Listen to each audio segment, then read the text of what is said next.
Mtazamaji wa Wasafi Media, leo ni Juni 27, 2025 na hii ni video inayomuonyesha Tundu Lissu, mwenyekiti wa Chama cha Demokrasia na Maendeleo Chadema, akiwasili katika Mahakama Kuu Dar es Salaam, ambapo leo itasikilizwa kesi ya marejeo namba 14496/2025 iliyofunguliwa na Mheshimiwa Tundu Lissu dhidi ya Jamhuri, akiomba mahakama irejee uamuzi wa awali wa hakimu anayeendesha kesi hiyo katika mahakama ya hakimu mkazi Kisutu.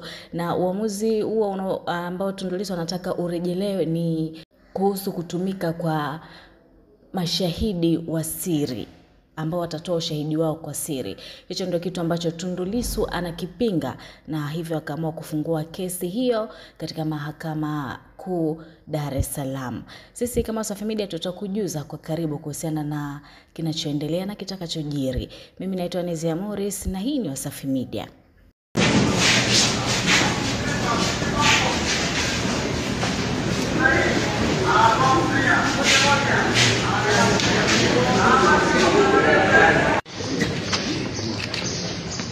Shida, nenda chini.